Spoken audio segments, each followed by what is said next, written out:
43 years of faithful service, until the night I heard, behind a locked door, the whisper that shattered my faith. A beloved elder, teenagers silent, the two-witness rule, reputations before children. They tried to bury me, whatever the cost. Tonight I rip it open. What I uncovered, you're not ready to hear, not tonight. Yet. My name is Raymond Mitchell, and I'm 78 years old now. Some folks might think that at my age, memories start to fade, but there are certain moments that burn themselves into your soul so deep that time can't touch them. I'm sitting here in my little cottage in rural Tennessee, looking out at the rolling hills that have been my home for the past 15 years, and I need to tell you something that's been eating at me for decades. It's about the night everything changed, about what I witnessed behind closed doors, in a place that claimed to speak for God himself. You see, I wasn't always living in this peaceful countryside. For 43 years of my life, I was a devoted Jehovah's Witness. Not just any member, mind you, but an elder in the congregation of Riverside Kingdom Hall in Memphis.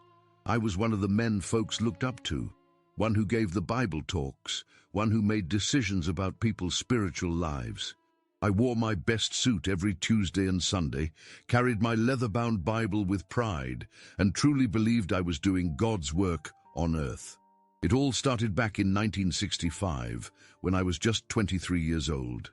I was working as a mechanic at Johnson's Auto Repair downtown Memphis, getting my hands dirty, fixing engines and transmissions. My wife Sarah was pregnant with our first child, and we were renting a small apartment near Beale Street. Life was simple but good.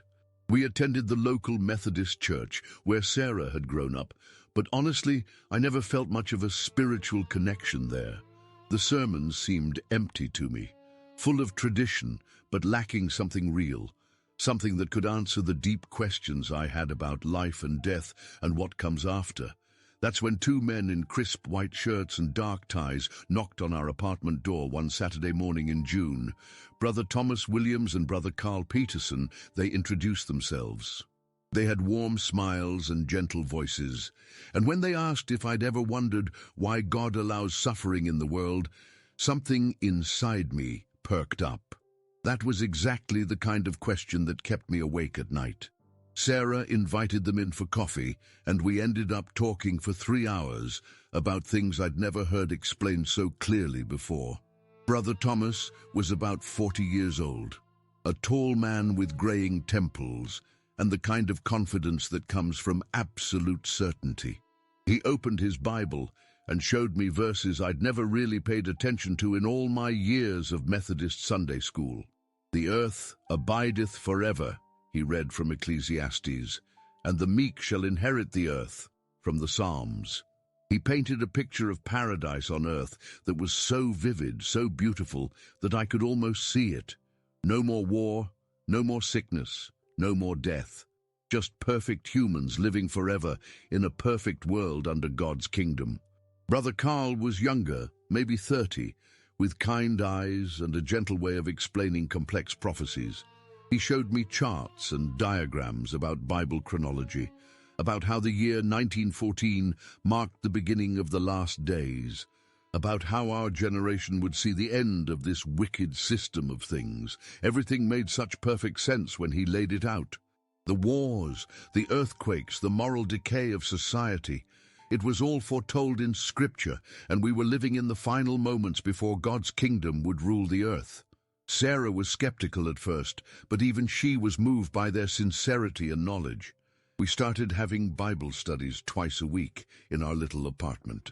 I'd rush home from work, shower off the grease and oil, and we'd sit around our kitchen table with those colorful Watchtower publications, learning about God's purposes for mankind. Within 6 months, both Sarah and I were attending meetings at the Kingdom Hall 3 times a week. The Kingdom Hall was a modest building on Poplar Avenue. Nothing fancy, just a rectangular structure with simple wooden benches and a small platform at the front. But to me, it felt sacred. This was where God's people gathered to worship in spirit and truth. The meetings had a structure I'd never experienced before. Everyone participated, everyone studied the same material, everyone was united in purpose and understanding. It was like being part of a worldwide brotherhood where everyone spoke the same spiritual language. I'll never forget the first time I gave a Bible reading from the platform. My hands were shaking as I held the microphone, but as I read from Isaiah about God's promise to make all things new, I felt a power flowing through me that I'd never experienced before. After the meeting, Brother Williams came up to me with tears in his eyes and said, "Raymond, you have a gift for teaching God's word. I believe Jehovah has special plans for you in his organization." Those words changed everything for me. I threw myself into the work with everything I had. I started pioneering, which meant spending 90 hours a month going door to door, sharing the good news of God's kingdom with anyone who would listen. Sarah supported me completely, even though it meant financial sacrifices. I cut back my hours at the auto shop and took a lower-paying job that gave me more flexibility for spiritual activities. In 1967, our daughter Rebecca was born, and 2 years later came our son, Michael. We raised them in the truth from the very beginning. No Christmas celebrations, no birthday parties, no involvement in school activities that might compromise their spiritual purity. It was a different way of life, but we believed it was the right way, the only way that pleased Jehovah. Other children might have felt deprived, but our kids understood they were special, part of God's chosen people, destined for eternal life in paradise. By 1970, I was appointed as a ministerial servant, helping with the practical affairs of the congregation. I organized the literature distribution, managed the accounts, and gave talks in the second school. Brother Williams, who had become like a father to me, often said I was one of the most spiritually mature young men he'd ever worked with. In 1973, when I was 31, I was appointed as an elder. It was one of the proudest moments of my life, standing before the congregation as Brother Williams announced my appointment, seeing the respect and admiration in people's eyes. As an elder, I had responsibilities I'd never imagined. I served on judicial committees that dealt with serious sins in the congregation. I counseled married couples having problems, young people struggling with temptation, and families dealing with spiritual weakness. I felt the weight of these responsibilities deeply, praying constantly for wisdom to make decisions that would honor Jehovah and help his people stay on the narrow road to salvation. The congregation grew under our care.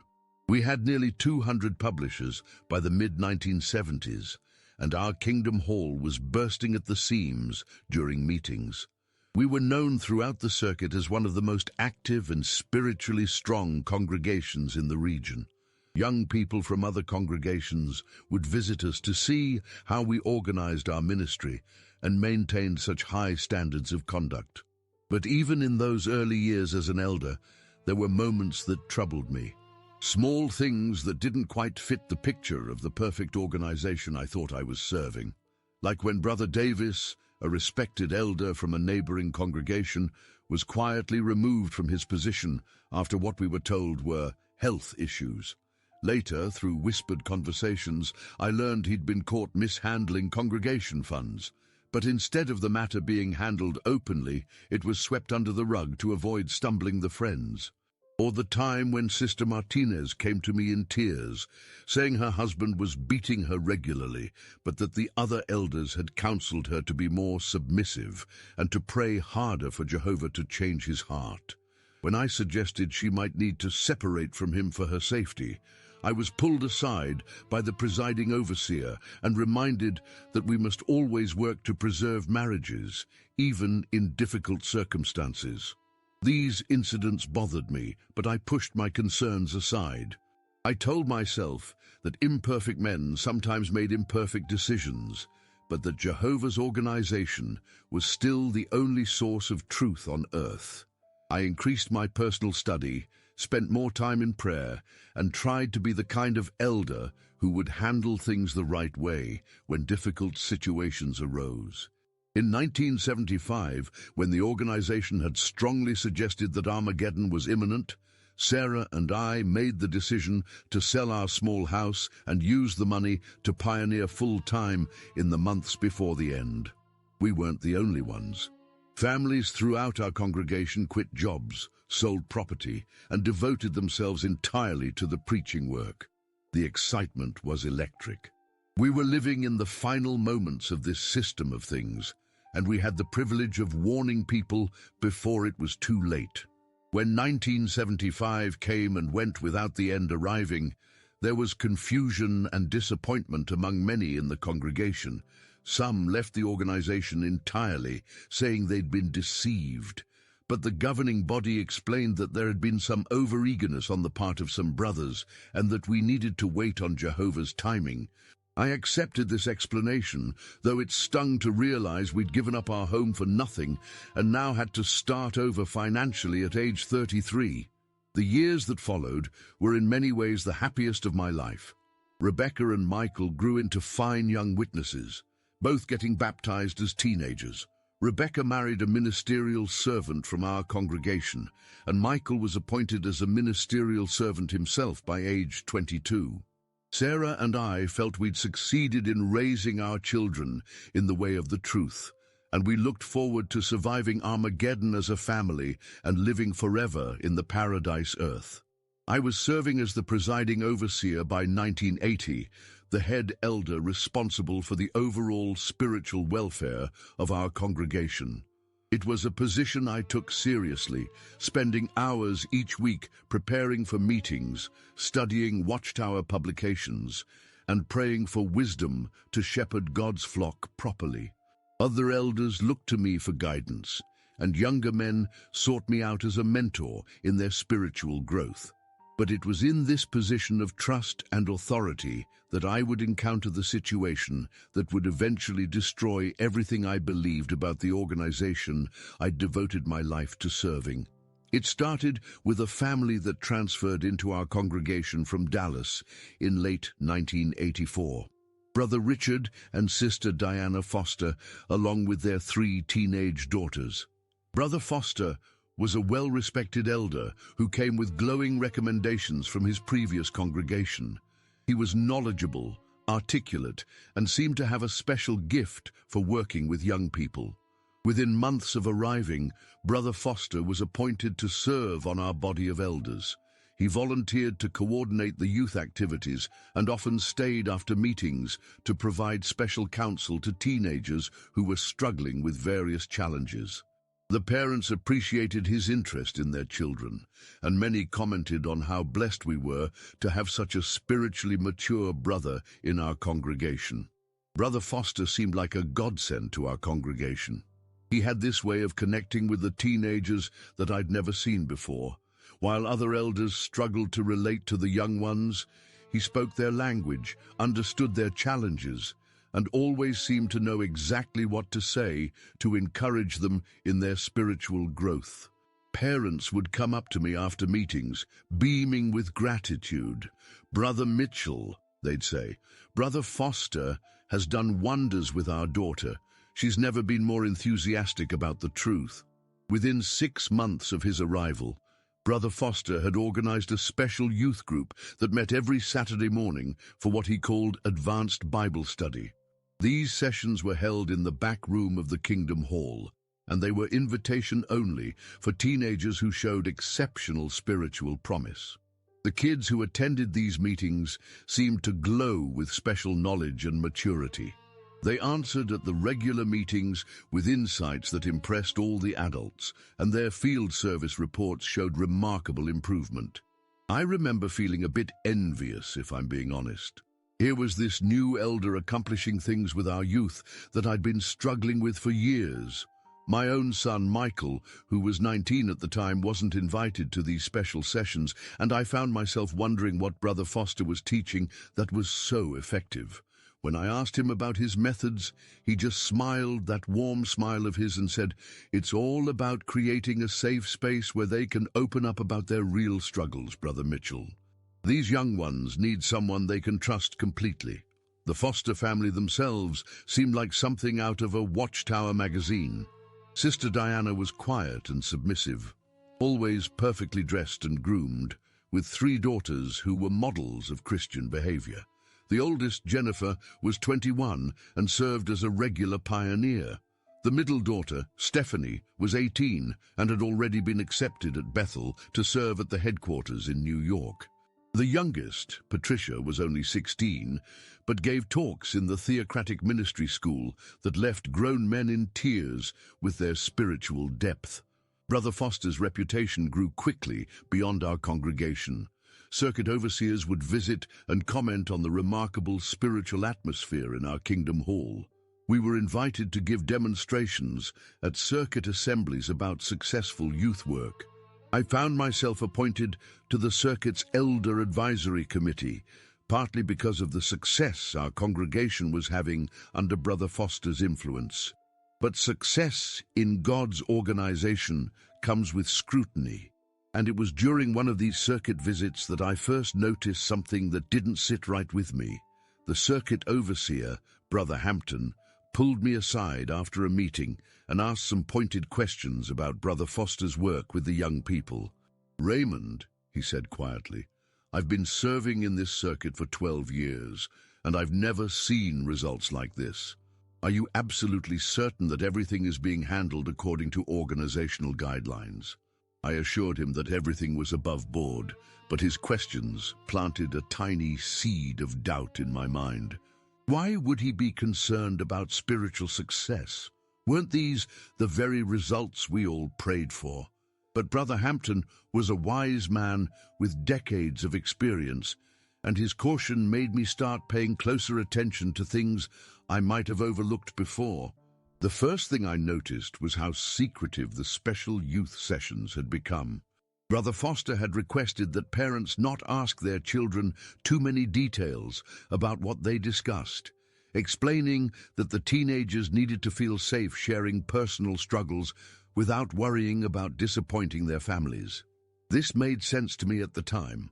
After all, teenagers often had issues they were embarrassed to discuss openly. But then I started noticing changes in some of the girls who attended these sessions.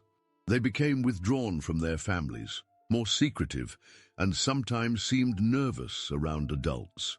When I mentioned this to Brother Foster, he explained that this was a normal part of spiritual growth, that as young people matured in the truth, they sometimes went through periods of adjustment that could seem troubling to their parents. The incident that really made me start questioning happened in early 1986. Sister Johnson's daughter Amy, who was 17 and one of Brother Foster's special students, came to me in tears after a Thursday night meeting. She was shaking and could barely speak coherently, but she managed to tell me that something had happened during one of the private counseling sessions that made her feel uncomfortable. When I pressed her for details, she clammed up completely and begged me not to say anything to anyone. I struggled with what to do.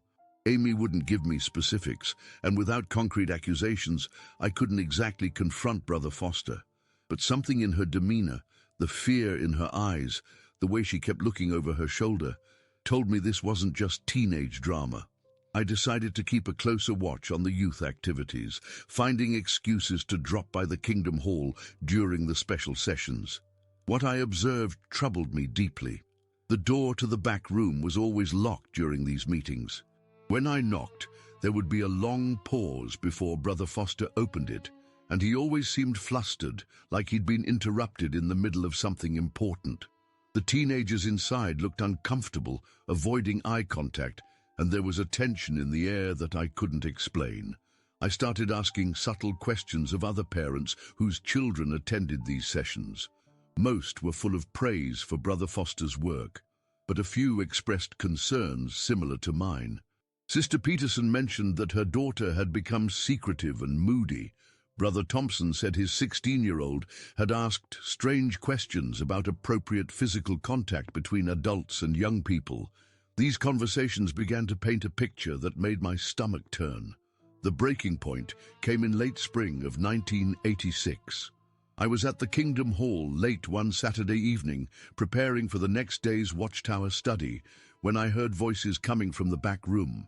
I thought everyone had gone home, But apparently Brother Foster was having one of his special counseling sessions. As I walked closer to investigate, I heard something that made my blood run cold.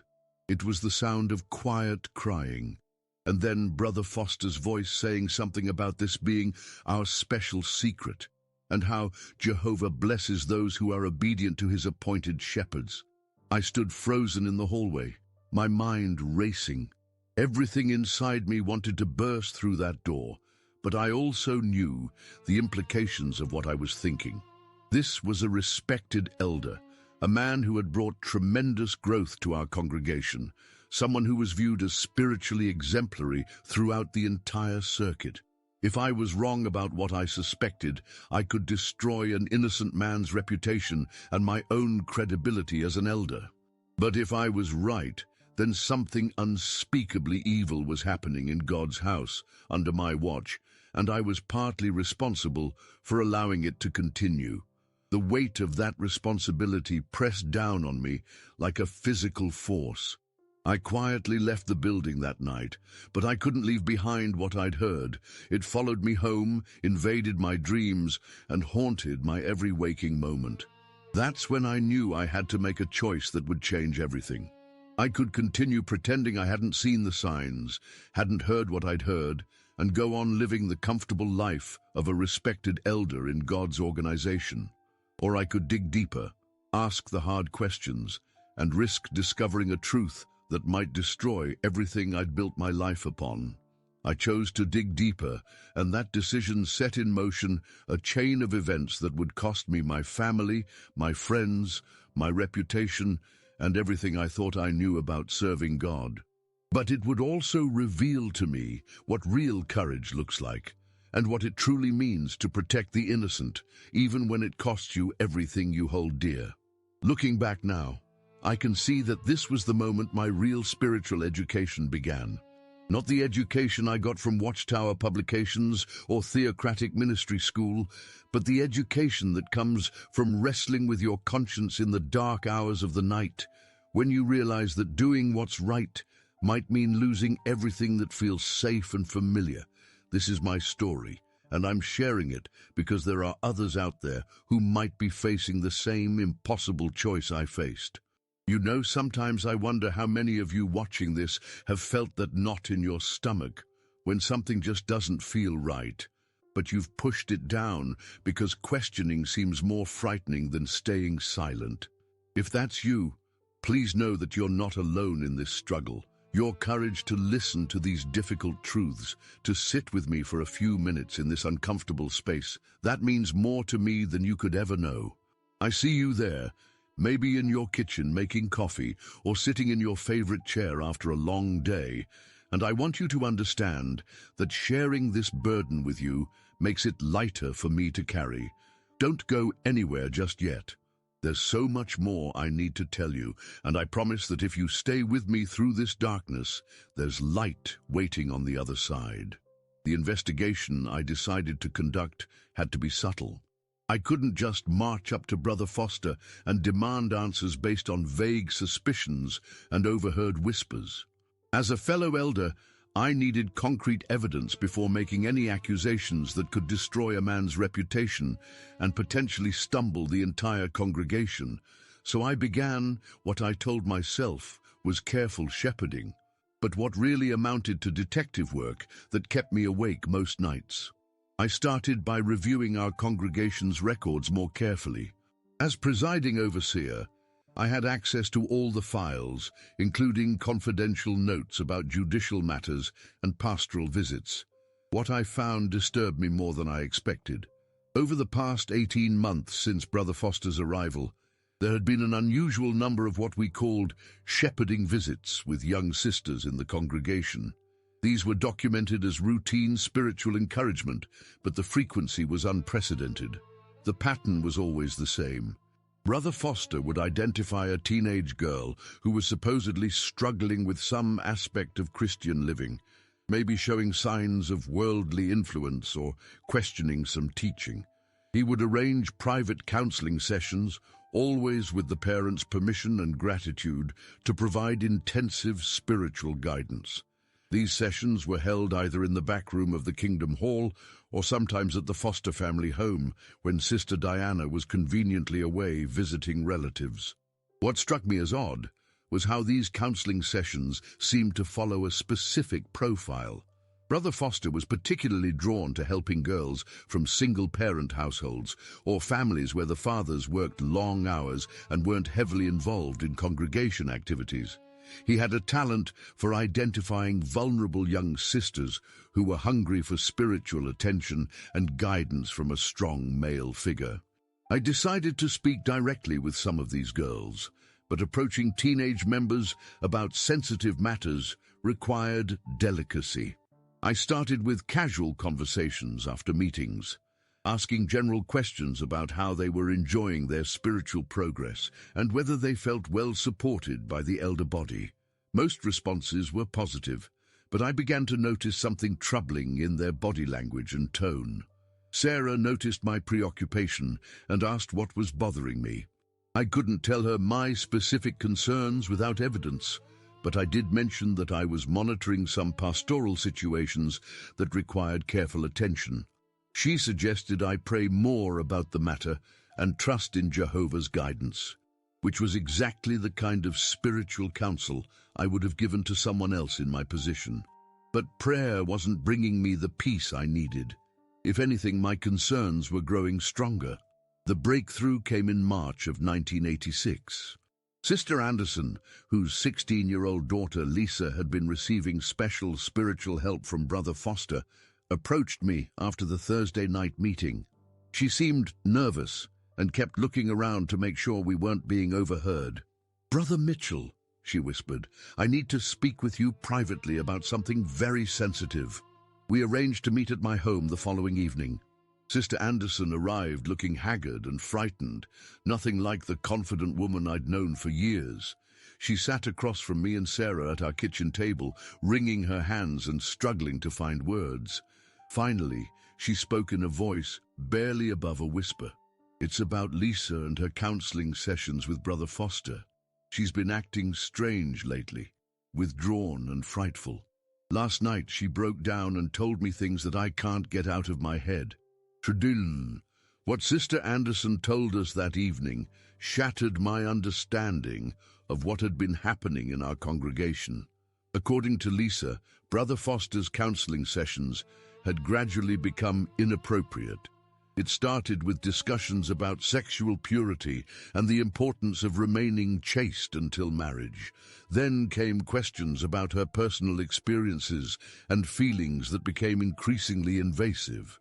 Eventually, he began using his authority as an elder to justify physical contact that made her deeply uncomfortable. Lisa had tried to resist and question whether this was appropriate, but Brother Foster had convinced her that this was normal counseling for young sisters struggling with impure thoughts. He told her that as an appointed elder, he was acting under divine authority, and that questioning his methods was the same as questioning Jehovah himself. He warned her that speaking to anyone about their sessions would be viewed as rebelliousness that could cost her eternal salvation. Sister Anderson was trembling as she recounted her daughter's confession. "Brother Mitchell, I don't know what to do. Lisa is terrified that if we report this, she'll be disfellowshipped for slander against an elder. But I can't let this continue.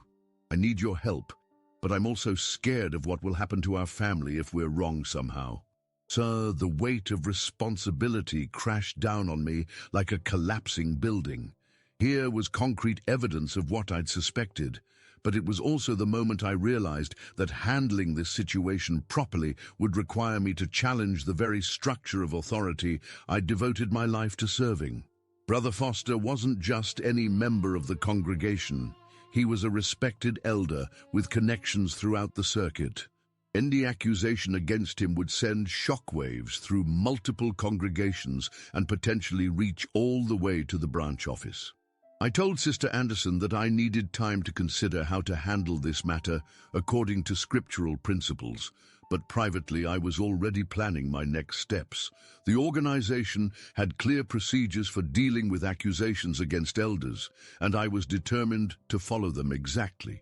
According to the guidelines in our Elders Manual, Accusations against appointed men required extraordinary caution and multiple witnesses before any action could be taken. That weekend, I spent hours studying every Watchtower publication I could find about handling sensitive judicial matters. The consistent message was that we must protect the reputation of Jehovah's organization above all else. False accusations against faithful brothers were viewed as attacks from Satan, designed to bring reproach on God's name. The burden of proof for accusations against elders was set deliberately high to prevent spiritually weak individuals from undermining theocratic authority.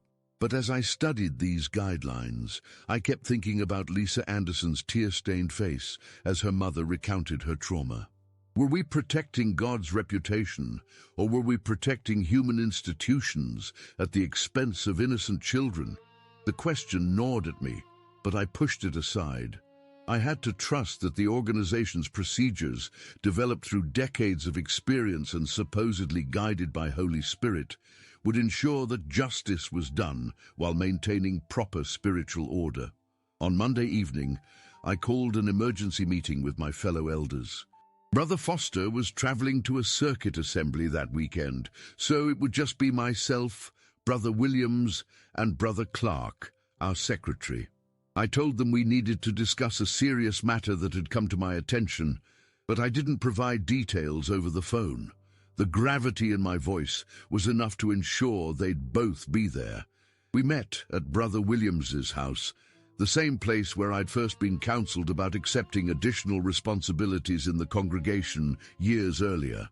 The irony wasn't lost on me that I was now bringing the most serious accusation I'd ever had to deal with to the man who'd been my spiritual mentor for over 20 years. Brother Williams had baptized me, officiated my wedding, been present for the birth of my children, and guided my development as an elder. If anyone would know how to handle this situation properly, it was him. I presented the facts as objectively as I could, avoiding inflammatory language and sticking to what Sister Anderson had reported. Both elders listened intently, asking clarifying questions and taking notes. When I finished, there was a long silence as they processed what they'd heard. Brother Williams, now in his 60s and serving as our congregation's most senior elder, spoke first. "Raymond," he said slowly, "these are extremely serious accusations. If they're true, we're dealing with a matter that could destroy not just Brother Foster's life and ministry, but potentially damage the faith of many in our congregation.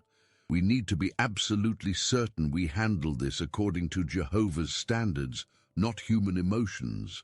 Brother Clark, who was newer to the elder body but known for his careful attention to organizational procedures, pulled out his copy of the confidential Elder's Manual. "According to the guidelines," he said, "accusations against an elder require 2 witnesses to the same act, or a confession from the accused. We have one distressed teenager making claims about private counseling sessions. That's not sufficient grounds for a judicial committee." I felt my heart sinking. But what about Lisa's emotional state? What about the pattern of behavior I've observed? Doesn't that count for something? Brother Williams nodded sympathetically. "Of course it concerns us, Raymond. But we have to remember that Satan often attacks God's organization through false accusations against faithful brothers. Young people today are exposed to so much worldly thinking about inappropriate relationships that they might misinterpret normal pastoral care as something sinister." The conversation continued for nearly 3 hours as we discussed every angle of the situation. The conclusion they reached was that we should approach this matter with extreme caution. We would speak privately with Brother Foster upon his return, present the accusations in a non-threatening way, and give him an opportunity to explain his side of the story. If his explanation was satisfactory and there was no confession of wrongdoing, we would consider the matter closed and provide additional counseling to the Anderson family about the dangers of making unfounded accusations. I left that meeting feeling sick to my stomach. Everything they'd said was technically correct according to organizational policy, but it felt completely wrong in my heart. We were going to confront an alleged predator with advance warning, giving him time to prepare his defense and potentially intimidate his victims into silence. Meanwhile, Lisa Anderson and potentially other girls would continue to suffer while we protected the reputation of the organization. That night, I couldn't sleep. I kept thinking about Jesus and how he had dealt with those who harmed children. It would be better for him if a millstone were hung around his neck and he were thrown into the sea than for him to stumble one of these little ones. Those words from Luke's gospel echoed in my mind, but they seemed to contradict everything I'd been taught about protecting the organization's reputation. For the first time in my adult life, I found myself questioning whether the Watchtower organization's procedures were really guided by God's Spirit or by human concerns about legal liability and public relations. The thought terrified me, because if the organization could be wrong about something this important, what else might they be wrong about? And if I started down that path of questioning, where would it lead? But there was no going back now. I'd seen too much, heard too much, felt too much of the wrongness in my spirit to pretend everything was fine. The next few weeks would test everything I believed about truth, loyalty, and what it really means to serve God rather than human institutions. Brother Foster returned from the circuit assembly on Tuesday evening, and I had arranged for our follow-up elder meeting to take place the very next night. I spent those intervening hours in a state of nervous anticipation that I'd never experienced before in all my years of handling congregation matters. This wasn't like counseling someone about smoking cigarettes or watching inappropriate movies. This was potentially criminal behavior by someone I'd trusted to shepherd God's flock, and I knew that how we handled it would define not just Brother Foster's future, but my own integrity as a servant of Jehovah. When Wednesday evening arrived, the four of us gathered again at Brother Williams' house. This time, Brother Foster was present, looking relaxed and cheerful as he shared highlights from the circuit assembly. He spoke enthusiastically about the new organizational directives he'd learned and the spiritual encouragement he'd received from associating with brothers from other congregations. Nothing in his demeanor suggested he suspected what was coming. Brother Williams opened our meeting with prayer, asking for wisdom and discernment as we discussed congregation matters. Then he turned to me and said, "Raymond, you mentioned you had some concerns that needed our attention. Please share what's on your mind." I had rehearsed this moment dozens of times in my head, but actually speaking the words proved more difficult than I'd anticipated.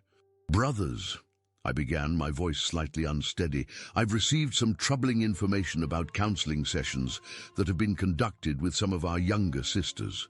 Specifically, there have been concerns raised about the appropriateness of certain interactions during private pastoral care." Brother Foster's expression didn't change, but I noticed his hands tighten slightly on the armrests of his chair. "What kind of concerns, Brother Mitchell?" he asked calmly. "I hope there hasn't been some misunderstanding about my efforts to help our young people grow spiritually." Brother Williams intervened before I could respond. "Richard, we're not making any accusations here, but Sister Anderson has approached Brother Mitchell with some concerns about her daughter Lisa, and we felt it was important to discuss the matter openly so we can address any potential problems before they become bigger issues."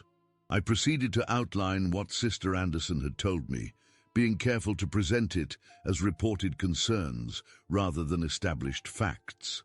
Brother Foster listened intently, occasionally nodding or asking for clarification. When I finished, he sat back in his chair and sighed deeply, as if the weight of misunderstanding was a heavy burden for him to bear.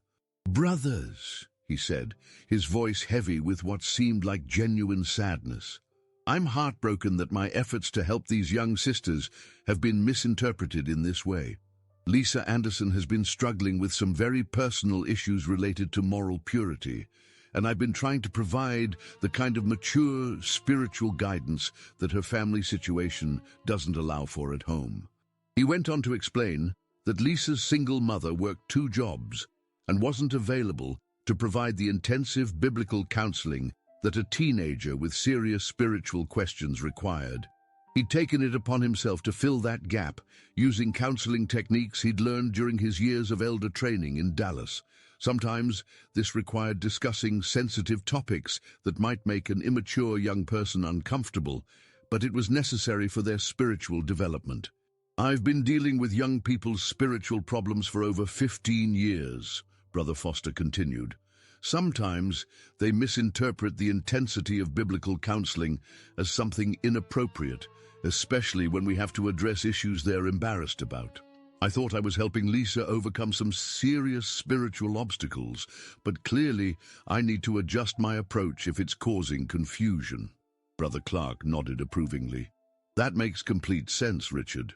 Teenage girls can be very emotional and prone to misunderstanding adult guidance, especially when it touches on sensitive areas of Christian conduct.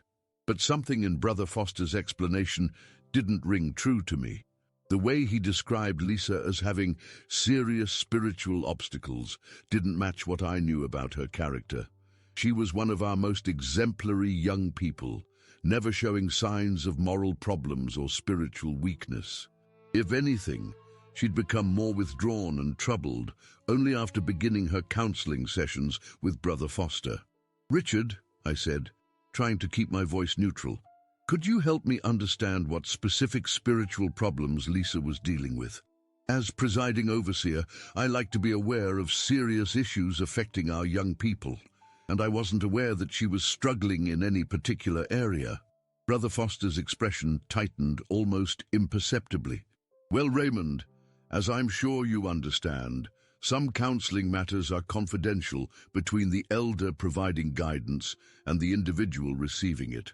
I wouldn't want to betray Lisa's trust by sharing details of our private discussions without her explicit permission." This response set off alarm bells in my mind. In all my years as an elder, confidentiality was important, but we always shared general information about serious spiritual problems within the elder body. We were supposed to work together as a team, not handle sensitive matters in complete isolation. Brother Foster's insistence on absolute secrecy about his counseling methods was highly unusual. Brother Williams, however, seemed satisfied with the explanations. "I think we're dealing with a misunderstanding here," he said. "Richard has been doing excellent work with our young people, and we don't want to let minor concerns undermine that success. Perhaps we just need to be more careful about appearances and make sure parents are properly informed about the nature of spiritual counseling." The meeting concluded with what felt like a slap on the wrist for Brother Foster. He was counseled to be more transparent with parents about his counseling methods and to consider having another elder present during future sessions with young sisters. No investigation was ordered, no follow-up with potential victims was planned, and no report to higher organizational authorities was deemed necessary. As we left Brother Williams' house that night, Brother Foster walked beside me to our cars. "Raymond," he said quietly, "I hope you understand that I've never had anything but the purest motives in trying to help these young people. Sometimes those of us in shepherding positions face accusations from people who don't understand the nature of intensive spiritual care. I trust that as my fellow elder, you'll help me weather this storm and continue the important work Jehovah has given us to do." His words chilled me to the bone, not because they seemed threatening, but because they were delivered with such calm confidence. This wasn't a man who was worried about being discovered in wrongdoing. This was someone who believed he could manipulate the system and the people around him to avoid any consequences for his actions. And based on what had just happened in our meeting, he was probably right. I drove home that night, knowing I had failed Lisa Anderson and potentially other young victims. The organizational machinery had worked exactly as designed, protecting the accused elder and discouraging further investigation. But it had failed completely to protect the vulnerable children who were supposed to be under our care. The sick feeling in my stomach told me that this matter was far from over, and that I was going to have to make some very difficult choices about what kind of man I wanted to be. The next few days were torture. Sister Anderson approached me after the Thursday meeting to ask what action had been taken. I had to tell her that Brother Foster had provided satisfactory explanations and that the matter was considered resolved. The look of devastation on her face haunted me for weeks. "So that's it?" she asked. "My daughter suffers, and nothing happens because there's only one witness." I wanted to tell her I was as frustrated as she was, but my position as an elder required me to support the decision that had been made. "Sister Anderson," I said, hating every word, "we have to trust that Jehovah's organization knows how to handle these matters properly. Perhaps this experience will help Lisa grow stronger in her faith as she learns to lean more heavily on Jehovah during difficult times." Even as I spoke these words, they tasted like poison in my mouth. I was spouting organizational rhetoric while a child's pain was being dismissed and minimized. That night I went home and broke down crying for the first time since my father's death 20 years earlier. Sarah found me sobbing at our kitchen table and asked what was wrong, but I couldn't tell her. "How do you explain to your wife that you've just participated in covering up child abuse because your religion's policies matter more than protecting innocence?" The weeks following our elder meeting were the darkest of my entire life. I watched Brother Foster continue his youth counseling sessions as if nothing had happened, while Lisa Anderson became increasingly withdrawn and fearful. Her academic performance at school plummeted. She stopped participating in field service, and she barely spoke during family worship evenings. Sister Anderson's eyes were red from crying every time I saw her at the Kingdom Hall, but she'd stopped approaching me for help after our last conversation. Meanwhile, Brother Foster seemed to interpret our meeting as validation of his methods rather than a warning to change them. He actually expanded his youth program, announcing during a congregation meeting that he'd received such positive feedback about his counseling work that he was going to start offering specialized guidance for young brothers as well as sisters. The congregation applauded enthusiastically, and several parents approached him after the meeting to request sessions for their children. I felt like I was living in a nightmare where everyone around me was blind to an obvious danger. How could intelligent, caring parents be so eager to entrust their children to someone who had already been accused of inappropriate behavior? But that's the power of religious authority, especially when it's wrapped in the language of spiritual concern and biblical guidance. People want to believe that their religious leaders are pure and trustworthy, so they ignore warning signs that would be obvious in any other context. The situation reached a crisis point in May of 1986, when another family approached me with similar concerns. Brother and Sister Martinez had a 15-year-old daughter named Elena, who had been attending Brother Foster's special counseling sessions for about 2 months. Elena had been excited about these sessions initially, feeling honored to be selected for advanced spiritual training. But recently, she'd become moody and secretive, refusing to discuss what happened during her meetings with Brother Foster. Sister Martinez told me that Elena had started having nightmares and seemed terrified whenever Brother Foster's name was mentioned. When her parents tried to ask about the counseling sessions, Elena would become agitated and insist that everything discussed was confidential and that sharing details would be disloyal to Jehovah's appointed representative. This language was almost identical to what Sister Anderson had reported about Lisa's behavior, and it confirmed my worst fears about what was really happening in those private sessions. I knew I had to act, but I also knew that approaching my fellow elders again would likely result in the same outcome. Brother Foster was skilled at providing plausible explanations for his behavior, and the organizational culture strongly favored protecting accused elders over investigating potential victims.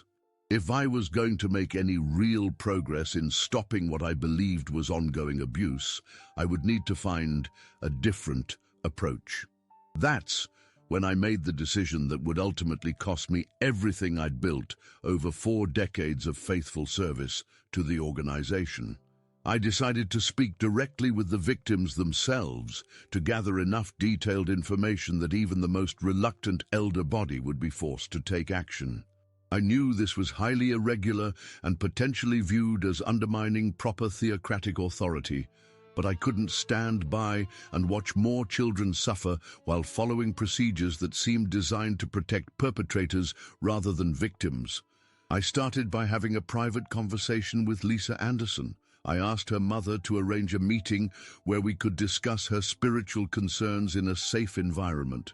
Sister Anderson was hesitant at first, worried about causing more problems for her daughter, but eventually agreed when I explained that I wanted to help Lisa find healing and closure rather than simply forget what had happened. The conversation took place on a Saturday afternoon in the Anderson family's living room. Lisa was nervous and kept looking toward the door as if expecting Brother Foster to walk in at any moment. But gradually, with gentle questions and patient listening, she began to share details about her counseling sessions that made my blood run cold. Brother Foster had systematically groomed her over a period of months, gradually breaking down her boundaries while convincing her that his behavior was both normal and divinely authorized. He'd started by asking increasingly personal questions about her thoughts and feelings regarding physical relationships. Then he'd introduced what he called practical lessons about maintaining purity that involved inappropriate touching under the guise of spiritual instruction. Throughout this process, he'd reinforced his authority as an elder and warned her that questioning his methods or sharing details with others would demonstrate spiritual weakness and rebelliousness against Jehovah's appointed arrangements. The manipulation was sophisticated and systematic, designed to exploit both her natural respect for religious authority and her genuine desire to please God. Lisa had endured months of abuse while believing that resistance would cost her eternal salvation. The psychological damage was evident in every hesitant word she spoke and every fearful glance toward the door. After my conversation with Lisa, I arranged a similar meeting with Elena Martinez. Her story was remarkably similar in its progression and methods, though the specific details varied. Brother Foster had clearly refined his approach over time, learning what worked to maintain control over his victims while avoiding detection by parents and other congregation members. The consistency between the two accounts convinced me beyond any doubt that I was dealing with a predatory elder who was using his religious authority to abuse children systematically. Armed with these detailed testimonies, I returned to my fellow elders with renewed determination. This time, I presented not just vague concerns, but specific accounts of criminal behavior that could no longer be dismissed as misunderstandings or teenage imagination. I laid out the evidence methodically, showing the patterns of behavior and the psychological manipulation that both girls had experienced. The response was not what I expected. Instead of shock and immediate action, I encountered a wall of institutional defensiveness that revealed just how deeply the organization's priorities had been corrupted. Brother Williams listened to everything I presented, but his primary concern was not the welfare of the victims.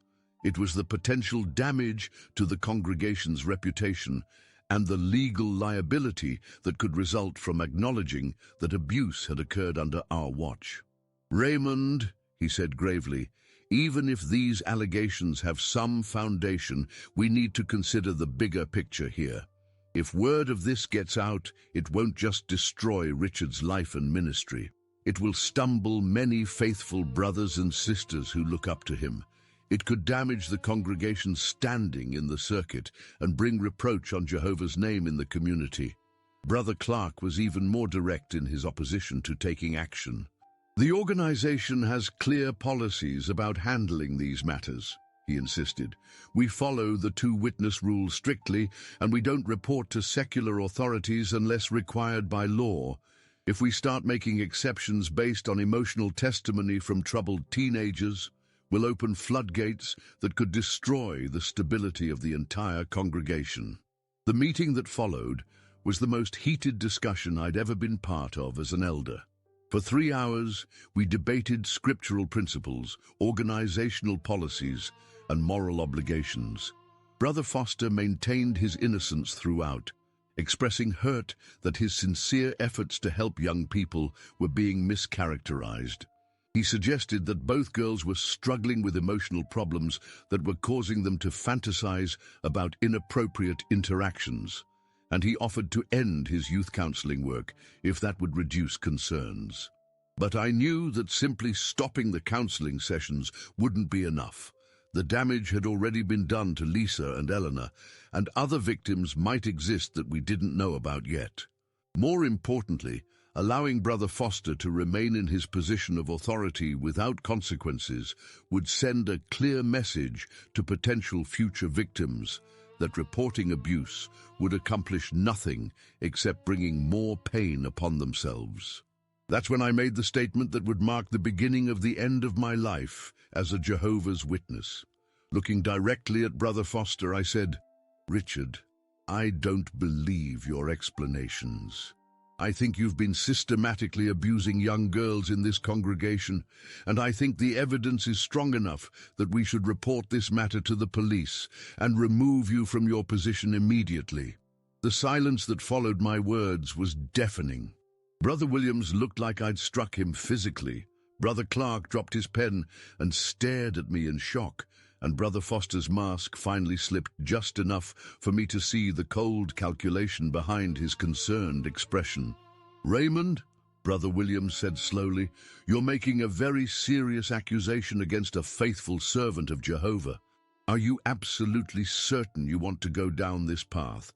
Because once words like this are spoken, they can't be taken back, and the consequences could be severe for everyone involved." I realized in that moment that I was standing at a crossroads that would define not just my future, but my very identity as a human being. I could back down, apologize for overreacting, and return to the comfortable illusion that God's organization was incapable of harboring predators. Or I could stand firm in defense of innocent children, knowing that it would likely cost me everything I'd worked for and believed in for the past 43 years. You know what, my dear friends?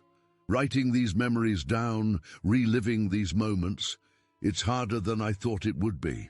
But I keep going because I know some of you out there have felt this same terrible weight of knowing something's wrong but being afraid to speak up. Maybe you've seen things in your own religious community that made your stomach turn, but you stayed silent because the cost of speaking seemed too high. I want you to know that your feelings matter, that your conscience is trying to tell you something important, and that sometimes the bravest thing we can do is trust our hearts even when everyone around us says we're wrong. If this story is touching something deep inside you, please stay with me. I need to finish telling you what happened that night, because the ending might give you the courage you need for whatever situation you're facing in your own life.